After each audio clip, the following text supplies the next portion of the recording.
નમસ્કાર દર્શકો, પ્રથમ ન્યૂઝ ચેનલમાં આપનું સ્વાગત છે। રજૂ છે આજના સૌથી મોટા અને તાજા બ્રેકિંગ ન્યૂઝ।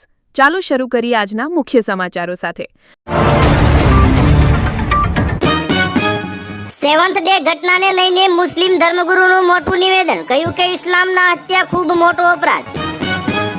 જગદીપ ધનખર ક્યાં છે? રાજીનામા પછી શું કરી રહ્યા છે? થઈ ગયો મોટો ખુલાસો, વિપક્ષના સવાલોનો મળી ગયો જવાબ। સીએમ ઓમર અબ્દુલ્લાના નિર્ણયથી ભાજપ થયું ખુશ, પરંતુ મહેબૂબા મુફ્તી ખૂબ ગુસ્સે થયા। ભોપાલમાંથી પકડાયેલા મોફેડ ડ્રોન ડ્રગ રેકેટમાં હવાલા કૌભાંડ, સુરતના હવાલા ઓપરેટરની ધરપકડ, અંડરવર્લ્ડ સાથે કનેક્શનની તપાસ। અમદાવાદના મેઘાણીનગરમાં લોહિયાળ ઘટના, યુવકની ભરે બજાર હત્યા, 6 લોકો સામે ફરિયાદ નોંધાઈ, બદલાના ઈરાદે અને હત્યા કરાઈ હોવાનો ખુલાસો।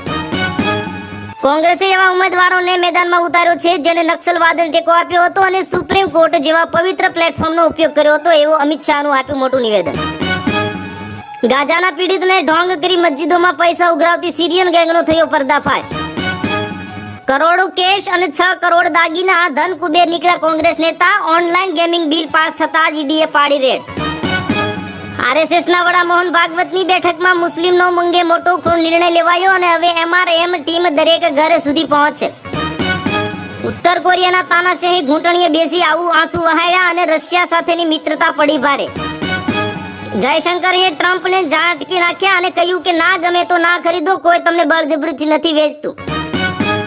શુભમન ગિલ ટીમમાંથી બહાર, એશિયા કપ પહેલા સામે આવ્યા મોટા દુઃખદ સમાચાર। અત્યાર સુધી આવા રાષ્ટ્રપતિ જોયા નથી, વિદેશ મંત્રીએ અમેરિકન રાષ્ટ્રપતિને બતાવ્યો અરીસો। વડોદરાના પાદરાનું રાજકારણ ગરમાયું, અભણના રાજમાં કામો ન આવે, બીજેપી એમએલએનો પલટવાર અને કોંગ્રેસના અગ્રણીનો વળતો પ્રહાર। એમએલએની ઉગ્ર દલીલ પર ડોક્ટરે ગુસ્સે થઈને કહ્યું કે તમારા જેવા ઘણા આવ્યા ને ગયા અને હું રાજીનામું આપી દઈશ।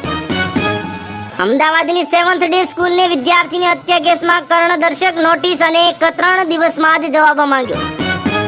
ઝારખંડ પોલીસનું ઐતિહાસિક ઓપરેશન, વિદેશમાં બેસીને ગુનાહિત સામ્રાજ્ય ચલાવતો મયંક સિંહ ઝડપાયો। પોપટ સોરઠિયા હત્યા કેસમાં રીબડાના અનિરુદ્ધ સિંહ જાડેજાના પર મોટો પ્રહારો। વડાલીમાં ધોરણ 7ના વિદ્યાર્થીને 7 વિધર્મી વિદ્યાર્થીઓએ ઢોર માર મારતા મચી ગઈ ચકચાર। વાંકાનેરના સતાપર ગામે ખેતરમાં ઘૂસીને 10 શખ્સોએ પાકનો નાશ કર્યો, લાખોનું થયું નુકસાન। આ હતા આજના મુખ્ય બ્રેકિંગ ન્યૂઝ। વધુ સમાચારો અને અપડેટ્સ માટે જોતા રહો તમારા ન્યૂઝ ચેનલ। અમને સબસ્ક્રાઇબ કરવાનું ભૂલશો નહીં અને બેલ આઇકન દબાવો, જેથી તમને નવા વિડીયોની નોટિફિકેશન મળતી રહે। ફરી મળીશું નવા સમાચારો સાથે। શુભકામનાઓ।